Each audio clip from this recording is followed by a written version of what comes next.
Hello everyone, અમે આવી ગયા છે ખજૂરના ખેતરમાં. મમ્મી હતા ને ત્યાં આવ્યા હતા મમ્મીને ખજૂરનું ખેતર બતાવવા. હવે પાછા આવી ગયા ને જોઈએ કેટલોક ખજૂર પાકી ગયો ને કેટલોક આપણે લઈને આવીએ. ખજૂરના ફાર્મમાં અમને મળી ગઈ ચીકુડી.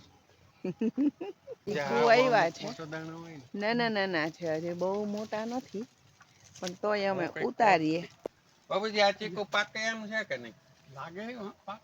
હા, બાપુજી ને લઈ આવ્યા અમે. જો નાનકડા છે પણ પાખીએ બાપુજી દ્રાબો નાખવાથી. અહીં જો મસ્ત ખજૂરી લાગેલી છે, સામે ખીજડોય છે, અને આ જો ખજૂર માંડ્યો પાકવા.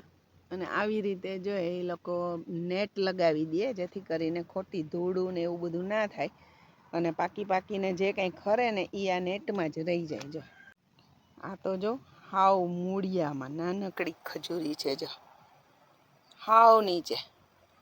તમે સીધો આમ ઉતારી લ્યો. એકદમ મસ્ત બદામ છે, અહીં બદામ છે. જોઈએ આમાં કંઈ આવ્યું એ કંઈ કાચી પાકી એ મળી જાય તો મજા આવી જાય.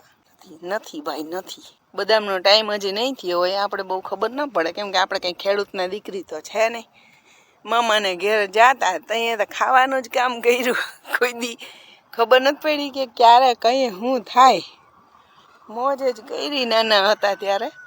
જો બદામ બહુ જોરદાર છે, પણ હજી એક આવી નથી. ઓલા બાપ દીકરો બે છે ને ચીકુ ઉતારવામાં પડ્યા, ત્યાં સુધીમાં મેં ચક્કર મારી લીધી આખા ફાર્મમાં. અને બોર ટાઈમે હજી બોર આવે ને ભાઈ, ઓહો ગજબ બોર આવે, ગજબ. આ બાજુથી એટલો મસ્ત પંખીના કલરવનો અવાજ આવે છે ને, હમણાં બંધ થઈ ગયા. ખજૂર સરખો પાકી જાય ને પછી જો આવી રીતે માચડો બનાવે, આખો આમ આવી રીતે, અને આની ઉપર સૂકવે. જો સામે થોડોક સુકાય. જોઈ લે બાયુનું કામ હોય શું? માલ સાચવવાનું. જો એટલા જ લીધા, જાજા નથી લીધા.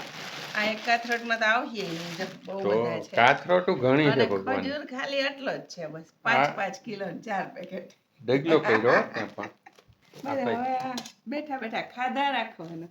સિલેક્ટેડ ખજૂર છે. હા, અને એકદમ ઓર્ગેનિક મસ્ત ખજૂર. તો આવું બધું લઈ ચીકુ જરાક નાના દેખાય છે પણ મીઠા બહુ છે. રાબો દેહું ને એટલે મસ્ત જો આ પાકી ગયેલા છે, અને સરસ પાકી જાય. હવે આ કામાનું એ શું કરવા ખબર? આ પાકેલા છે ને કાઢવા. હા, છાટી થઈ જાય ને. યસ, પછી ધાબો નાખી દઈએ એટલે મસ્ત પાકી જાય. કોઈને ખાવા હોય દુબઈના ચીકુ તો આવો, મોસ્ટ વેલકમ.